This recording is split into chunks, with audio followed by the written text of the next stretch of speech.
Hola everybody! Si toi aussi tu veux apprendre une langue cette année, c'est ta bonne résolution, ton objectif de 2022, il va falloir que tu saches comment t'y prendre et que tu connaisses les bonnes méthodes, que tu crées un système pour atteindre tes objectifs. Parce qu'en fait, c'est ce qui manque à la plupart des gens qui vont se donner des bonnes résolutions, en fait des résolutions en carton, qui vont tenir 2 semaines à peine, tout au plus.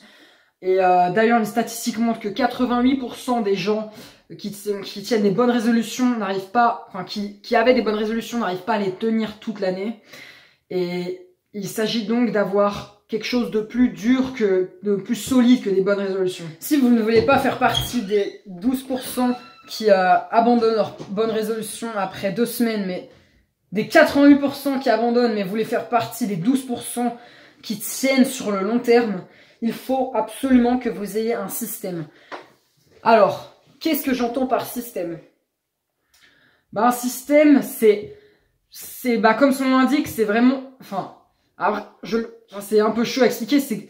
Un système, c'est genre, tu te fixes un ensemble, voilà, c'est un ensemble d'habitudes que tu vas intégrer à ta routine quotidienne et que tu vas faire tous les jours, peu importe ce qui se passe.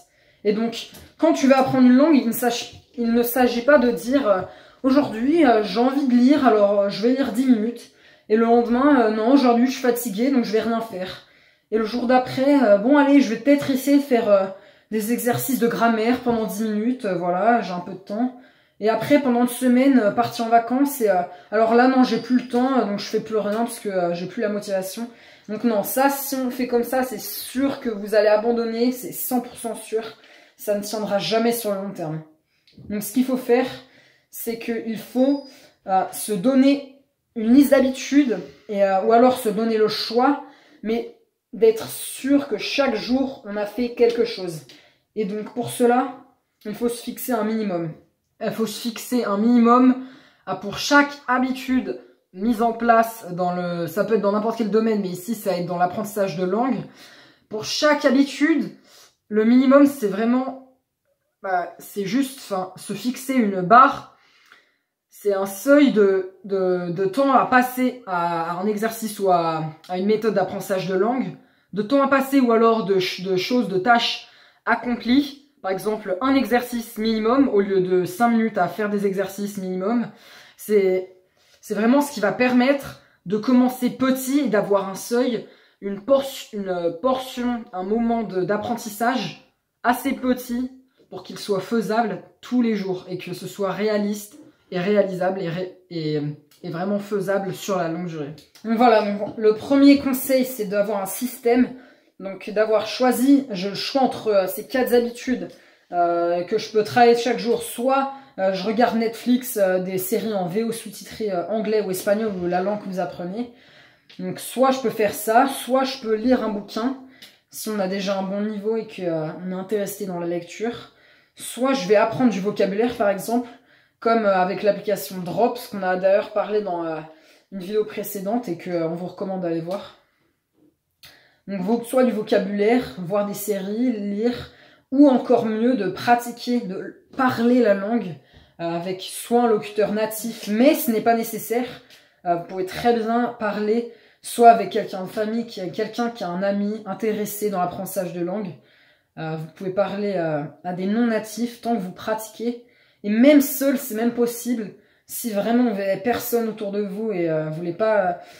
vous avez aucun moyen de parler, que vous avez personne intéressé dans votre entourage ou quoi, vous pouvez même vous entraîner à prendre une photo dans le téléphone et à commenter.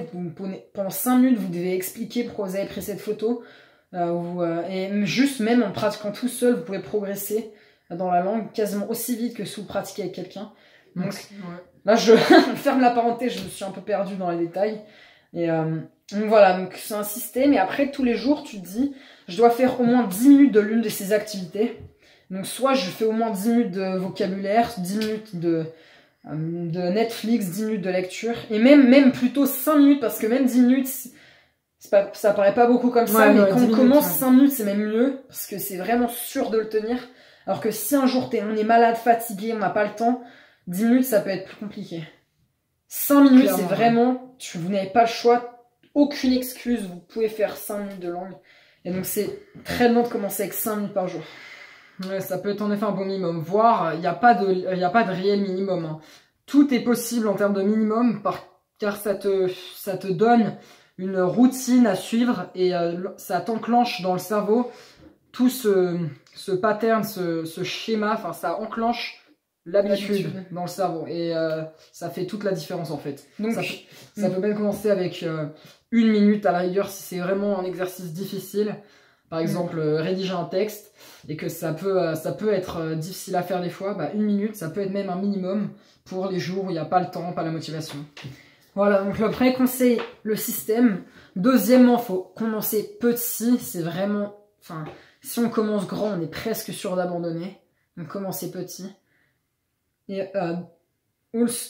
oui, le troisième, je l'ai perdu peut-être là.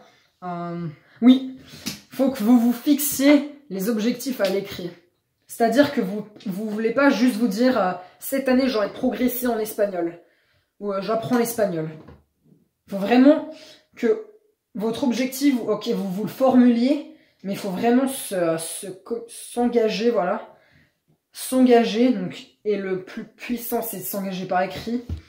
Donc, c'est-à-dire que tu prends ta feuille ou un cahier et t'écris, cette année, je vais avoir un niveau B1, B1+, B2 en espagnol, et je vais progresser de A1 à B2 en espagnol en 1 an, c'est tout à fait possible. Et ça, c'est mon objectif, et même, vous pouvez vous inscrire pour un test de langue, faire le TOEIC, le TOEFL, ou peu importe, un test de langue. Même des tests gratuits sur internet. On avait un truc sérieux. Et vous voyez si vous avez atteint vos objectifs à la fin de l'année ou pas. Mais vous fixez l'objectif par écrit. Et ça va vraiment l'ancrer beaucoup plus et vous engager. Et ça augmente vraiment vos chances de réussir. C'est quelque chose qui peut paraître un peu stupide, un peu inutile à faire.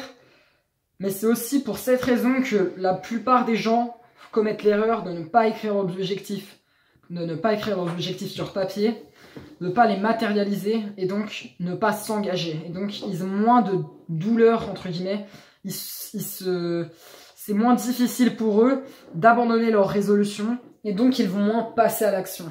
Exactement. Parce que quand tu écris, tu t'engages et donc tu sens qu'il va avoir du travail à faire. Ça le rend réel, quoi. Voilà. C'est concret, c'est sur papier et c'est encore mieux sur un tableau ou un cahier, parce que si c'est une feuille qu'après on va perdre, ça vaut pas tellement le coup. Vaut vraiment mieux un tableau, un cahier qui est fait pour ça. On peut dédier un cahier à ça et ça va vraiment le rendre plus puissant. Voilà, c'est tout pour aujourd'hui. La vidéo déjà, elle va faire 5 minutes, elle va faire 10 minutes, ouais. Donc 3 conseils si vous avez bien retenu.